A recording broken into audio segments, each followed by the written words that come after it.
मात्र दसवीं की तिथि के लिए चिड़चिड़ करता है, क्रोध करता है, गुस्सा करता है, तो महाराज शंकर भगवान का श्रंभेश्वर महादेव का नाम लेकर 31 बेलपत्र, जिस व्यक्ति को क्रोध आता है उस व्यक्ति का स्मरण कर कर आखा चावल मतलब सेगे चावल के साथ एक एक बेलपत्र 31 बेलपत्र कर कर शिव जी के शिवलिंग पर समर्पित करी जाती है। केवल दसवीं, चाहे उजाला की हो चाहे अंधेरे की।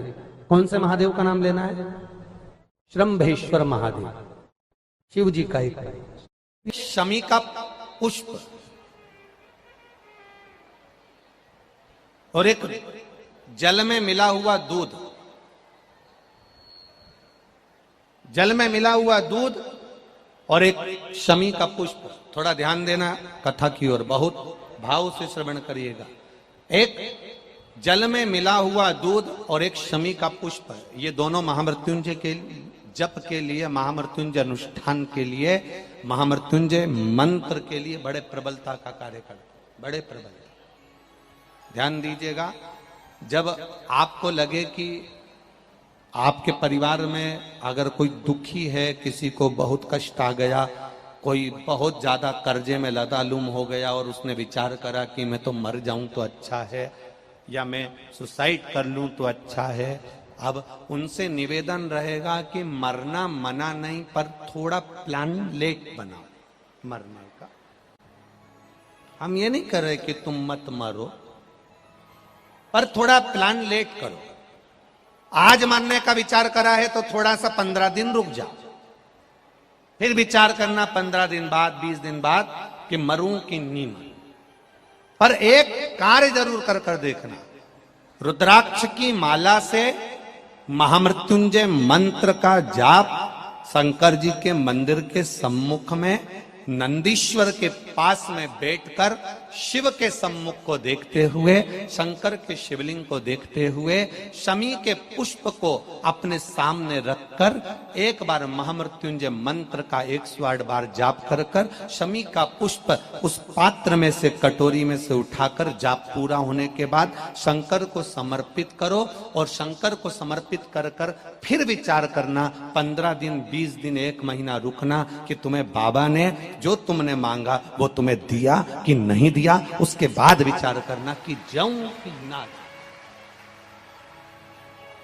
मरो मरो सब कोई कहे, मर के देखे कोई, मरो तो ऐसा मरो कि फिर संसार सागर में जन्म ना होई। बार बार मरोगे फिर जन्मोगे, फिर मरोगे फिर जन्मोगे, फिर मरोगे फिर जन्मोगे। ऐसा मरण और जन्म से पीछा कैसे छूट जाए, उसका क्रम धारण करना है। आ गया टेंशन, ऐसा कोई संसार में नहीं जन्मा जिसके मस्तक पर टेंशन नहीं आया, कोई चिंता नहीं आई, कोई चिंता सम्मुख में नहीं पहुंची, ऐसा कोई जन्मा ही नहीं। आ गया थोड़ी परेशानी, आ गया थोड़ा कष्ट, एक शमी का पुष्प सम्मुख रखकर महामृत्युंजय मंत्र का अनुष्ठान कर कर, और यदि आप नहीं कर सकते हो, आपको लग रहा है कि मेरे दुख की घड़ी चल रही है, समस्या की घड़ी चल रही है, बहुत रोग चल रहा है, बहुत बीमारी चल रही है, बहुत कष्ट चल रहा है, उस समय पर आप अगर नहीं कर सकते हो तो जो आपके प्रिय, आपके स्नेही, आपसे मिलने वाले जो ब्राह्मण देवता, जो भू देवता हो, उनके चरणों में जाकर नमन कर कर, प्रार्थना कर कर, उनसे विनय कर कर कह सकते हो, महाराज जी बहुत टेंशन का जीवन चल रहा है, बहुत कष्टमय जिंदगी चल रही है, आप कृपा करो मेरे लिए एक बार महामृत्युंजय का अनुष्ठान शमी का पुष्प रख कर कर दीजिए। बाबा ब्राह्मण देवता, मुझे विश्वास है कि मेरा भोलेनाथ मेरा हाथ पकड़ लेगा और मुझे इस भवसागर से पार उतार देगा। एक शमी के पुष्प में वो बल होता है, एक शमी के पुष्प में वो भाव होता है, एक शमी के पुष्प में वो आनंद होता है कि महामृत्युंजय के अनुष्ठान का, महामृत्युंजय मंत्र के बल का एक आनंद सुख हमें तुरंत प्रदान कर देगा, तुरंत देगा। जैसे बेलपत्री के मध्य भाग, थोड़ा ध्यान दीजिएगा, ये बेलपत्र है और इस बेलपत्र के 2 पत्ती और ये 3 पत्ती का जहां पर मिलन हुआ है, फिर अच्छे से देख लीजिए, बेलपत्र बेलपत्र की 2 पत्तियां, ये 3 पत्तियों का जहां बीच में मिलन हुआ है, उस 3 पत्ती के मिलन की जगह पर केवल मिलन वाले स्थान पर चंदन लगाकर अगर हम 108 बार महामृत्युंजय मंत्र का स्मरण कर कर देवाधिदेव महादेव को समर्पित करते हैं तो मनवांछित फल की कामना हमारी तुरंत पूर्ण हो जाती है। वो महामृत्युंजय मंत्र। शमी की पत्ती देखिए आप लोगों ने, जम के तो बोले जरा, देखिए मंदार पुष्प भी देखा हुआ है। अब शमी की जो पत्ती होती है, उस शमी की पत्ती को भगवान देवाधिदेव महादेव पर चढ़ाने का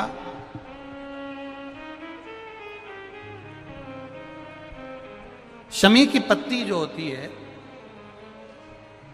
उस शमी की पत्ती को चढ़ाने का एक नियम भी होता है।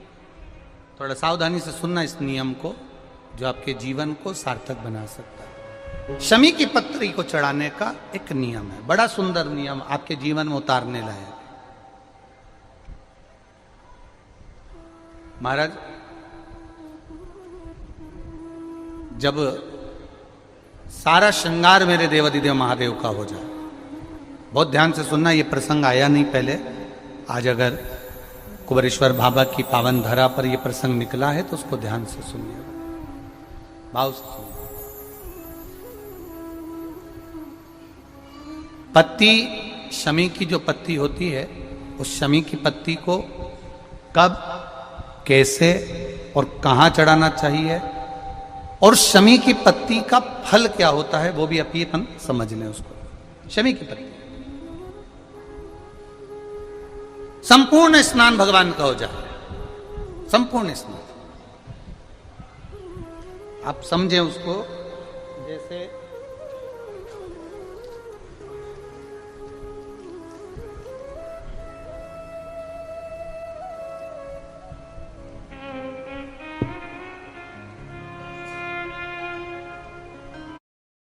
ये शिवलिंग है, जलाधारी, जल निकल कर जाने का स्थान, गणेश, कार्तिकेय, अशोक सुंदरी, जलाधारी मतलब माता पार्वती जी का हस्त कमल, शिवलिंग, शिव का स्वरूप, ऊपर जो जलाधारी लगी है उसमें से एक एक बूंद जो पानी नीचे गिर रहा है, जो पानी नीचे गिर रहा है, शिव जी की बेटियां जया, विषहरा, शामली बारी, दौतली, देव, शिव जी की पुत्री बेटियां। अब जब देवाधिदेव महादेव को शमी का पत्ता चढ़ाया जाता है, कब चढ़ाते हैं, जब आपने संपूर्ण जलाधारी को हाथ से साफ कर दिया हो, शिवलिंग पर जल चढ़ा दिया हो, शिवलिंग का पूरा श्रृंगार आपने कर दिया हो, संपूर्ण श्रृंगार मेरे देवाधिदेव महादेव का हो गया, संपूर्ण श्रृंगार। बाबा को चंदन का लेपन, अबीर, गुलाल, अक्षत, बेलपत्र, धतूरा, जो भी तुम्हें चढ़ाना है सब कुछ तुमने चढ़ा दिया, सारा श्रृंगार मेरे देवाधिदेव महादेव का हो गया। तब शमी की पत्ती को मां जगतजननी की जो जलाधारी है उस पर मात्र स्पर्श कराकर शिव के शिवलिंग पर आखिरी में समर्पित कर देना चाहिए, जिससे हमारी मन की जो कामना है वह मां जगतजननी देवाधिदेव महादेव से उनके कानों में श्रवण करा। जब जब तुमरुका जी ने नारद जी से कहा, जब तुम्हें शंकर का मंत्र अचानक चलते चलते जाते आते अचानक तुम्हारी जिह्वा पे शिव नाम आ जाए, अचानक तुम्हारी जिह्वा पर शंकर का नाम आ जाए, समझ लेना कोई बहुत बड़ा विघ्न सामने आया था। मेरा शंकर तुम्हारे सम्मुख में वाणी के रूप में, शब्द के रूप में, मंत्र के रूप में बाहर निकला और उस शंकर ने तुम्हारे दुख को काट दिया है, तुम्हारी तकलीफ को काट दिया। कितना सुंदर कहा है कि स्वप्न में भी, सपने में अगर शिवलिंग दिख रहा है समझना कोई तकलीफ थी उसको काटने के लिए आया।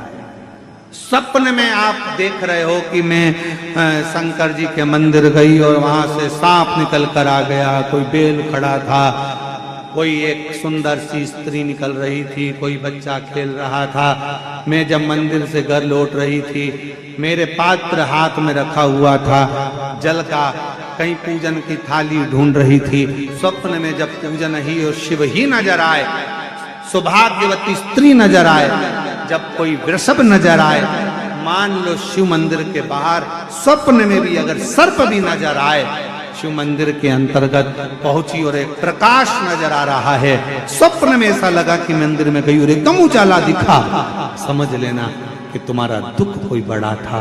मेरा शंकर स्वप्न में आकर याद कर कर तुम्हें काट कर जा। सुंदर फल कुबेर जी महाराज ने भगवान शिव जी को भेंट किया। बड़ा सुंदर फल था और वो फल कुबेर जी ने भगवान शंकर को भेंट करा तो मां पार्वती जी ने उस फल को देखा तो फल बड़ा सुंदर, बहुत सुंदर। इतने में थोड़ी देर बाद जब मां जगत जननी अम्बा पार्वती जी के हाथ में वो फल आ गया। बड़ा सुंदर फल था जो कुबेर जी ने भगवान शिव जी को दिया था, और शिव जी के हाथ का फल मां जगत जननी जगदम्बा मां पार्वती के हाथ में आ गया। अब कुछ देर बाद भगवान श्री गणेश जी आ गए, कार्तिकेय आ गए और उन्होंने उस फल को देखा।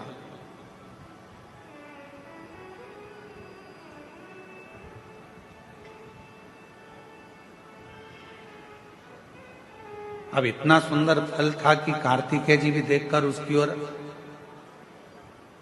थकित रह गए और भगवान श्री गणेश जी महाराज भी उसको देखकर थकित रहे। कभी कभी ऐसा होता है, माँ को मायके से साड़ी मिलती है, कभी कभी ऐसा होता है और माँ को मायके से साड़ी मिलती है, वो साड़ी बहू को भी पसंद आ जाती है और बेटी को भी पसंद आ जाती है। अब थोड़ा चक्कर पड़ जाता है कि वो साड़ी मायके से मिली है, वो माँ को भी पसंद आ रही है और बेटी को भी, बहू को भी पसंद आ रही है। अब माँ भी सोच रही है कि साड़ी को मैं पहन लूंगी, और बहू ने विचार करा यदि मम्मी मुझे ये साड़ी दे दें तो मुझे बहुत अच्छी लग रही है, पर मांगूंगी तो अच्छा नहीं लगेगा क्योंकि मम्मी को उनके भाई ने दी, मम्मी को उनके परिवार वालों ने दी। पर फिर भी मन में भाव है कि ये साड़ी मुझे मिल जाए, ये साड़ी मुझे प्राप्त हो जाए। थोड़ी देर बाद बेटी ने उस साड़ी को देखा तो बेटी के मन में भी भाव आ गया कि ये साड़ी मुझे मिल जाए तो अच्छा, इतनी सुंदर साड़ी है, ये साड़ी मैं पहनूं तो अच्छी। माँ को साड़ी अच्छी लग रही है, बेटी को साड़ी अच्छी लग रही है, बहू को साड़ी अच्छी लग रही है। अब ऐसी स्थिति में बेटी भी खड़ी हो गई और बहू भी खड़ी हो गई और कहा मम्मी ये साड़ी हमको दे दो। तो अब सास करेगी क्या, माँ करेगी क्या, बेटी को दूं कि बहू को दूं? बहू को दूंगी तो बेटी को बुरा लग जाएगा और बेटी को दूंगी तो बहू को बुरा लग जाएगा। संशय पड़ गया। उसी तरह फल अच्छा है, कुबेर जी ने दिया है, वो फल भगवान देवाधिदेव महादेव के पास आ गया।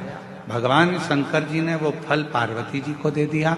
पार्वती जी के हाथ में वो फल जो दिखा, उस फल को लेने की कामना श्री गणेश जी के मन में भी आ गई और षडानंद कार्तिकेय जी के मन में भी। दोनों के मन में यह भाव है कि यह फल हमें मिल जाए, ये फल हमें प्राप्त हो। जो कार्तिकेय बाबा ने देखा और कार्तिकेय जी देखकर बोले कि इतना सुंदर फल है माँ, ये फल आप मुझे दे दीजिए, बड़ा सुंदर फल है, ये फल मुझे मिल जाए। थोड़ी देर बाद गणेश जी आए तो गणेश जी ने भी कह दिया कि ये फल मुझे मिल गया। उसी समय भगवान शिव का ध्यान गया और भगवान शंकर ने उसी पल कह दिया, जो पृथ्वी की परिक्रमा पहले कर आएगा, जो पृथ्वी की परिक्रमा पहले कर आएगा, ये फल उसी को दिया जाए। कभी कभी मेरी माताओं से निवेदन है, अगर साड़ी का चक्कर पड़ जाए कि बहू को दूं कि बेटी को दूं, तो कह देना 1 साल तक जो घर के पूरे बर्तन मांजे साड़ी उसी को देगी। इतने में तो दोनों कह देंगी, मम्मी तुम्हारी साड़ी तुम ही रख लो, हम उस साड़ी का क्या करेंगे। पर फल की लड़ाई थी। षडानंद कार्तिकेय जी भी परिक्रमा करने गए और भगवान श्री गणेश जी भी परिक्रमा करने गए। एक चूहे पर बैठ गए, गला पकड़ रहा है बेटा भाई। एक चूहे पर बैठ गए और एक मोर पर बैठ गए, और दोनों परिक्रमा करने के लिए चलते। गणेश जी महाराज ने विचार करा कि ये परिक्रमा मैं कर कर आऊंगा, तब तक तो बहुत समय हो जाएगा और ये फल मेरे भाई को प्राप्त हो जाएगा। क्यों ना एक काम करूं, माता पिता की परिक्रमा लगा लेता हूं, उन्हीं के आसपास घूम लेता हूं, फल है वो मुझे मिल जाए। गणेश जी ने माता पिता की परिक्रमा करी, और गणेश जी माता पिता की परिक्रमा कर कर फल को प्राप्त कर लिए। तो षडानंद कार्तिकेय जी महाराज लौट कर आए। उन्होंने देखा कि गणेश जी तो प्रथम गिनती में आ गए, माता पिता की परिक्रमा कर कर उनको फल भी मिल गया, पर मुझे तो कुछ प्राप्त ही नहीं। बात फल की नहीं है, बात है बुद्धि की, विद्वत्ता की, समझदारी। दुनिया का ऐसा कोई फल नहीं है जो आपको नहीं मिल सकता। दुनिया का ऐसा कोई काम नहीं है जो पूरा नहीं हो सकता। किसी प्रश्न को अगर लिखा जाता है तो उसका उत्तर जरूर होता है। कितने भी बड़े ताले लग जाएं, कितनी बड़ी भी तिजोरी बन जाए, उसकी चाबी जरूर होती है। उसी तरह दुनिया में अगर कोई रोग है, कोई बीमारी है, कोई तकलीफ है, कोई कष्ट है, कोई चाबी है जिसमें उस पूरे विघ्न का, उस पूरी तकलीफ का, उस बीमारी का हल शंकर की पूजन से, शिव की आराधना से प्राप्त। सबको कहते हैं कि अगर दुनिया में अगर आपका कोई नहीं है, यदि आपको लगता है कि मैं तकलीफ में हूं, मैं कष्ट में हूं, मैं परेशानी में हूं, मैं बहुत विघ्नों में पड़ा हूं, तकलीफों में घिरा हुआ हूं, बहुत परेशानी में घिरा हुआ हूं, तो हम उनसे भी कहते हैं सारी समस्या का हल एक लोटा। आप भगवान शंकर के मंदिर जाइए, देवालय जाइए, शिवालय जाइए, करने जाइए, शिव की स्तुति करने जाइए, भगवान शंकर के मंदिर में एक लोटा जल चढ़ाने जाइए। आपकी जिंदगी के जितने दुख होंगे, जितनी तकलीफें होंगी, जितने कष्ट होंगे, वो मिटेंगे। एक ऑपरेशन करने के लिए अभी अगर डॉक्टर हॉस्पिटल में ऑपरेशन रूम में जाता है तो पहले वो भी अपने ईश्वर को याद करता है कि परमात्मा कृपा करना, ये मरीज को मैं अंदर लेकर जा रहा हूं। ये हाथ भले मेरे होंगे, मैं भले कितना भी साइंस पढ़ा हूं, चाहे मैंने कितना भी विज्ञान पढ़ा हो, पर आखिरी में श्वासें देना तेरा काम है, इसकी श्वास चलती रखना, इतनी कृपा जरूर कर देना, इसको ठीक कर। वो मेरे हाथ में नहीं है, पर तू जब कृपा करेगा, तू जब करुणा करेगा, तू जब दया करेगा, तू जब कृपा करेगा, तो सब कार्य अपने आप सफल होते चले जाएंगे। सब कार्य अपने आप सफल होते जाएंगे। तू कृपा कर।